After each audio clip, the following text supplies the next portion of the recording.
In Moscow, December 1941, the temperature was a deadly -38 degrees Celsius. Amidst the chaos, engineer Nikolai Khnitov worked on a radical engine deemed impossible by 100% of Soviet aviation experts. 3 weeks prior, the State Committee for Aviation Technology rejected Knitov's proposal, calling it suicide and a waste of state resources. They claimed his system would result in immediate engine failure. The goal was 1,800 horsepower from a 46-liter displacement engine. The physics barrier was simple. High pressure creates massive heat, leading to detonation and engine self-destruction in minutes. Khnitov defied this, boosting pressure to levels that standard textbooks said would melt the cylinder heads. Khnitov went underground, establishing a, quote, rogue workshop with a 19-year-old machinist and an assistant. They scavenged resources and worked 16-hour shifts. He believed, if the engine fails, I will be arrested for sabotage. If it works, we save the pilots. Knitov's solution was alcohol intercooling.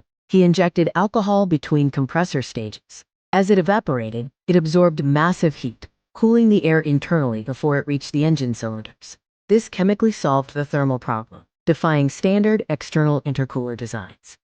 The math was elegant. The alcohol injection achieved a 90 degrees Celsius drop in temperature, with a target intake temperature of 30 degrees Celsius. In reality, controlling the precise flow across 12 cylinders was a massive engineering challenge. The V12 60-degree angle engine was assembled by hand in the basement. It featured custom-drilled carburetors and a custom aluminum supercharger housing. Precision was everything in building this 46.2-liter beast. On January 15, 1942, at 3:45 a.m., the engine test achieved stable 3,200 RPM. When the alcohol injection engaged, the intake temperature dropped, and the engine produced 1,840 horsepower. The impossible was achieved. When Khnitov presented the engine, he challenged the chief engineer, Shvetsov, to arrest him after installing the engine and stopping the air war losses. Shvetsov, touching the hot supercharger, simply said, "We need 50 units by June." Mass production brought new problems. Casting porosity required redundant cooling channels and X-ray inspection. Bearing seizures were solved with hardened steel alloys and external oil coolers. Carburetor variants demanded strict statistical process control to prevent surgery. By May 1942, 30 engines were test-flown in the La-5 fight. The aircraft could outclimb and out-accelerate German Messerschmitts, effectively closing the power gap on the Eastern Front. The engine provided 1,800 horsepower from just 600 kilograms. A December 1942 U.S. Army Air Force report, later declassified, stated that U.S. engineers could not understand why the engine didn't detonate.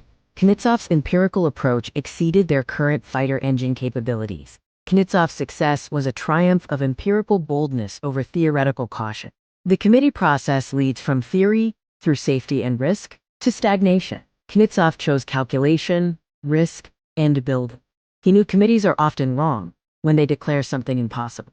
By 1945, over 15,000 aircraft were powered by Khnitov-based engines. He rose from a freezing basement to chief of the Aviation Engine Directorate, influencing the jet age. This truly was a victory of scale. The secret wasn't the alcohol. It was the realization that impossible is merely a word used to protect the status quo. The distance between the impossible and the accomplished is the width of your courage to build while the skeptics sleep.